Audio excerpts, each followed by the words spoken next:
Karena ada informasi kita akan mendengarkan konferensi pers langsung dari kubu Ridwan Kamil dan juga Suswono. Saat ini tengah berlangsung, pemirsa kita akan lihat sama-sama. Iya.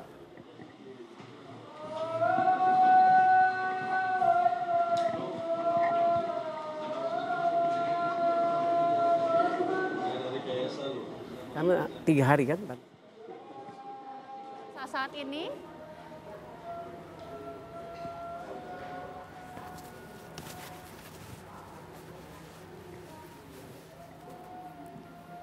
baik pemirsa, yang saat ini Anda saksikan di layar kaca, ini adalah konferensi pers yang akan segera dimulai sambil menunggu azan tentunya pemirsa dari tim pemenangan Ridwan Kamil Suswono.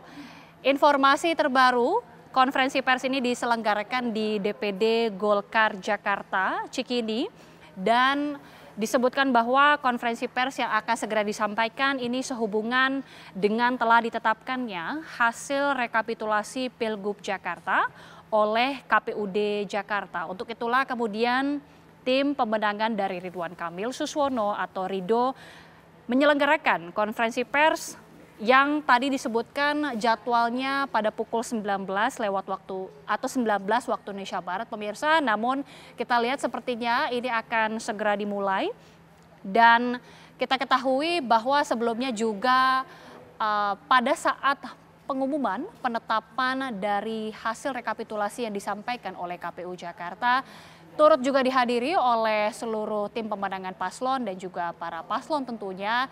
Namun kita sempat melihat dari tim Ridwan Kamil dan juga Suswono ataupun Rido ini tidak melanjutkan atau tidak mengikuti pengumuman hasil rekapitulasi yang disampaikan oleh KPU Jakarta. Jadi tentunya kita masih terus menunggu apa yang sebenarnya persisnya akan disampaikan oleh tim pemenangan Ridwan Kamil dan juga Suswono. Apakah ini juga mungkin terkait dengan gugatan yang akan disampaikan oleh tim Rido? Kita akan saksikan bersama-sama. Sekali lagi pemirsa, hari ini adalah sehubungan telah ditetapkan hasil rekapitulasi Pilgub Jakarta oleh KPUD Jakarta. Tim pemenangan Ridwan Kamil Suswono akan menyampaikan konferensi untuk seluruh warga Jakarta, selamat malam untuk seluruh tim Rido, untuk seluruh relawan, seluruh pendukung dan pemilih Rido dimanapun teman-teman berada. Hari ini kita sudah menyelesaikan satu rangkaian yang memang sudah digariskan oleh aturan bahwa rekapitulasi yang dilakukan oleh KPU DKI Jakarta dalam rangka menyelesaikan tugas-tugasnya hari ini sudah dirampungkan. Maka memang apa yang terjadi tadi, saya dengan Bang Abu Zar melihat rekapitulasi itu adalah bagian daripada rangkaian yang memang menurut kami tidak sesuai dengan apa yang kami harapkan, bukan tentang nilai, jumlah, tapi dengan proses yang begitu banyak, laporan-laporan yang telah dilakukan dan telah dilayangkan baik oleh tim kami maupun masyarakat sendiri ke Bawaslu. Terkait apa? Terkait permasalahan-permasalahan ketidakprofesionalan yang dilakukan oleh KPU. Pertama, di sini kami akan menyampaikan alasan-alasan mengapa kami melakukan langkah tersebut dan dengan tujuan apa kami melakukan langkah-langkah tersebut. Bisa kami jelaskan mengenai apa yang sebenarnya terjadi, bahwa rangkaian kegiatan mulai dari proses pasca, yang kami katakan pasca pencoblosan atau bahkan pasca penetapan paslon, kami mundur jauh ke belakang. Kami menemukan pencocokan data yang dilakukan oleh KPU menurut kami itu tidak relevan. Jadi kami mengambilkan contoh beberapa. Di sini ada gambar-gambar mungkin yang teman-teman semua punya di rumah masing-masing, ya, baik berkaitan dengan pilpres maupun pilkada atau dengan kata lain pileg. Di sini adalah bukti kerja yang memang harus dilakukan oleh KPU. Untuk Pilpres ada, kenapa? Untuk Pilkada mereka tidak melakukan ini. Di sini jelas, ya maaf kebalik. Nah, di sini jelas kok dituliskan tanggal 14 Februari terjadinya Pilpres dan sebagainya dan Pileg. Artinya apa? Ini salah satu langkah yang seharusnya dalam Pilkada ini dilakukan. Dan saya yakin untuk pencocokan data pemilih yang dilakukan oleh KPU seperti ini tidak terjadi di rumah kita masing-masing. Itu pertama.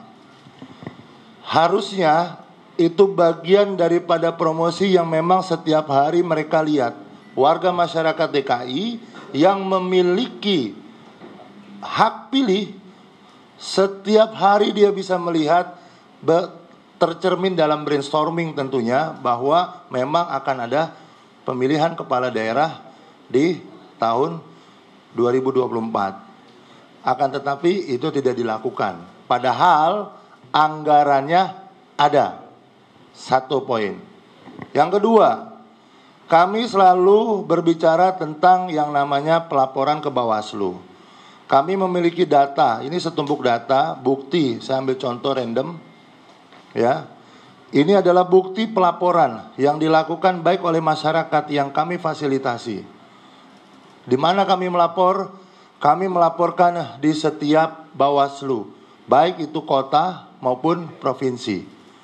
Akan tetapi dari ratusan pelaporan yang sudah kami buatkan, tidak ada satupun yang ditindaklanjuti dengan keluarnya baik itu rekomendasi atau solusi. Andai kata laporan kami ini atau laporan masyarakat ini tidak memiliki dasar atau memang tidak memenuhi unsur dan sebagainya, sudah selayaknya dan seharusnya setiap pelapor yang melaporkan permasalahan ini mendapatkan satu jawaban. Akan tetapi sampai dilakukannya rekapitulasi tadi sore, tidak sama sekali kami mendapatkan hal itu.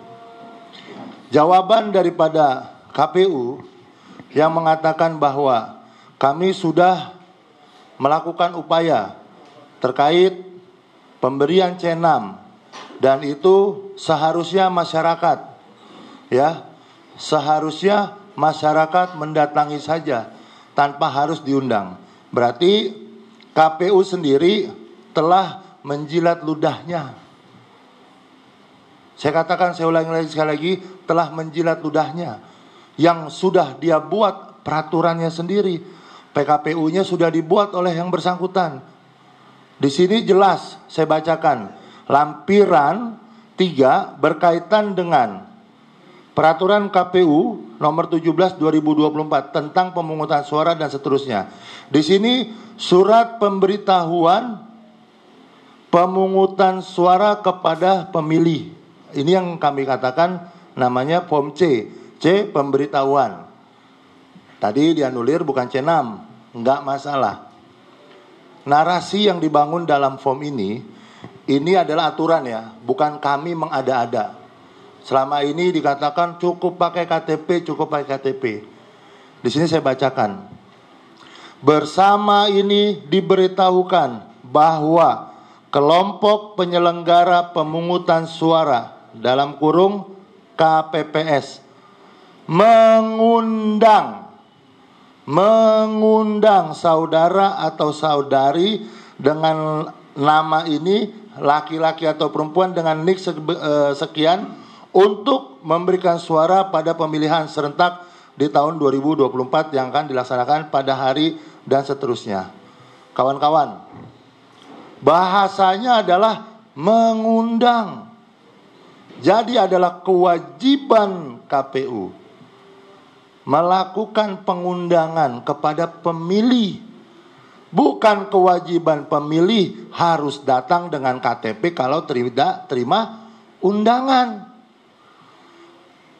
Ini fakta yang selama ini dinafikan oleh KPU.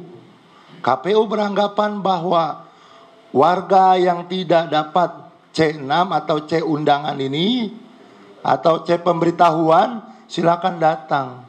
Ini lucu. Bagaimana warga mau datang kalau tidak diundang? Yang membuat peraturan bukan warga, tapi yang membuat peraturan KPU. Dengan kata lain, di sini sudah dapat kami buktikan satu hal saja.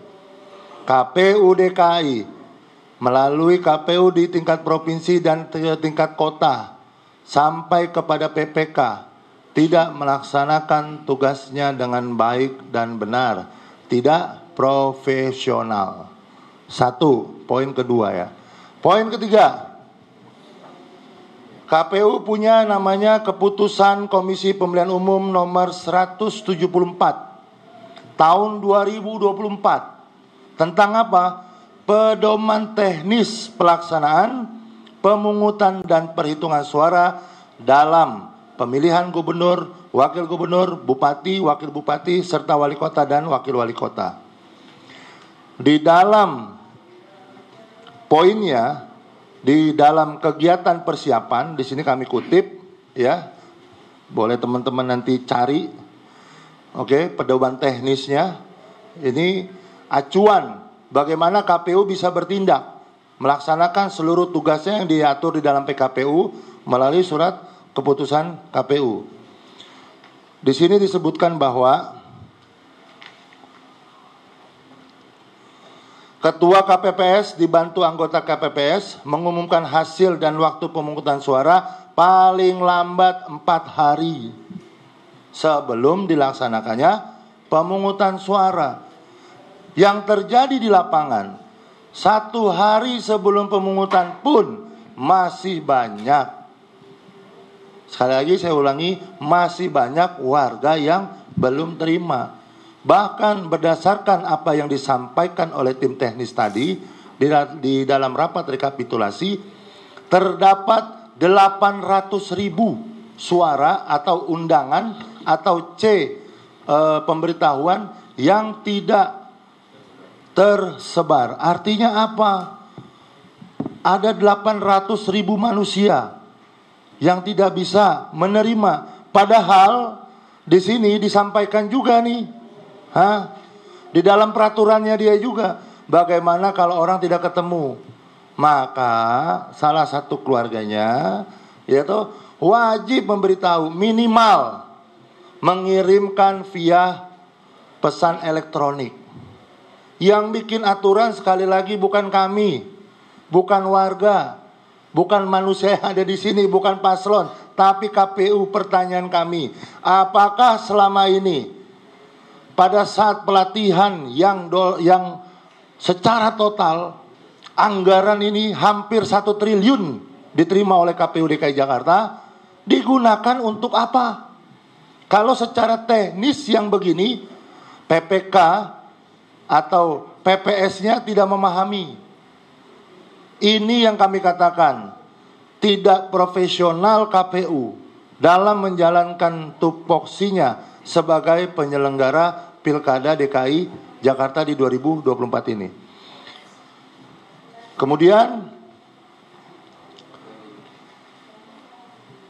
kami juga meminta kepada Bawaslu bahwa apa yang digambarkan ini ada satu gambaran, ya.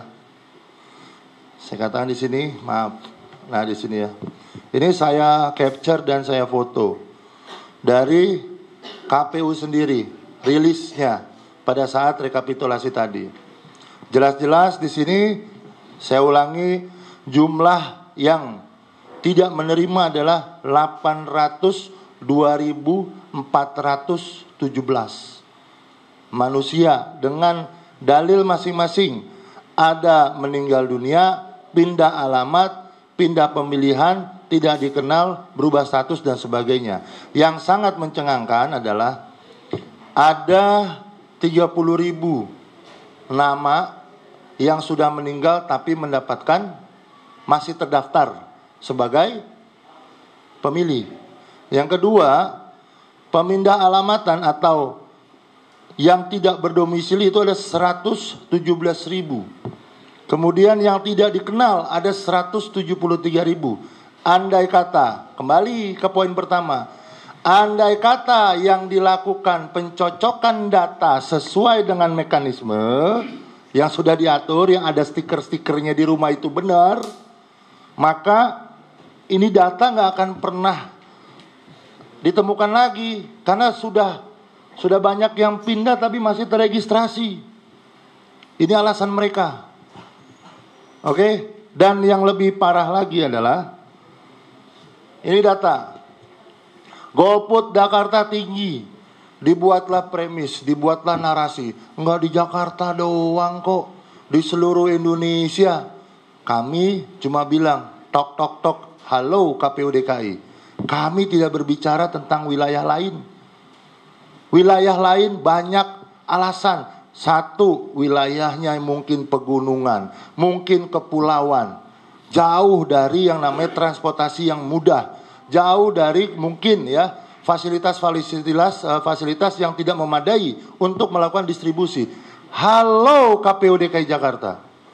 Ini Jakarta, mantan ibu kota, daerah khusus Jakarta.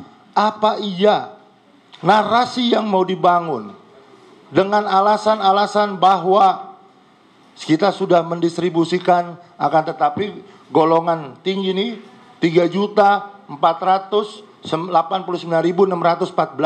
manusia yang sudah didistribusikan suratnya, tapi tidak melakukan pencoblosan, tidak ikut serta. Kalau data ini dianggap lucu-lucu, coba, ini saya coba gambarkan aja. Pasangan, sekalipun angka menang ya, angka perolehan ya, perolehan suara, ini di 2 juta, tetap saja golput yang menang. Di angka 3 juta. Digabungkan pun golput dengan 01, 03 dan 02, ini suaranya pun mirip-mirip. Pertanyaannya ada apa? Apakah mau disalahkan masyarakat? Hari ini KPU menyalahkan masyarakat. Apa narasi yang dibangun? Karena masyarakat sudah jengah. Masyarakat yang mana Pak yang jengah Pak? Coba kalau kami melihat daripada pembuktian sesuai dengan peraturan keputusan KPU 174, di sini dituliskan setiap orang yang sudah menerima surat panggilan C6 pemberitahuan maka harus difoto, harus direkam, harus disimpan sebagai laporan KPPS kepada PPS dan nantinya ke KPU. Pertanyaan kami hanya meminta, halo KPU, tolong buktikan kepada kami bahwa KPPS dan PPS di bawah sudah benar-benar menjalankan aturan yang dibuat. Dan kami minta nantinya pada saat di Mahkamah Konstitusi tentunya, tolong buktikan apakah yang 90% itu yang menurut KPU sudah terdistribusi ada bukti sesuai dengan aturan yang dia tulis. Bukan kami loh yang buat. Sekali lagi buat teman-teman, aturan untuk memfoto, membuat tanda terima. Oke, kita sudah sama-sama menyaksikan bagaimana konferensi pers yang tadi disampaikan oleh RK atau tim dari RK Suswono. Usai jeda pemirsa, nanti kita akan minta juga tanggapan dari masing-masing narsum terkait konferensi tadi. Usai jeda, tetaplah bersama kami.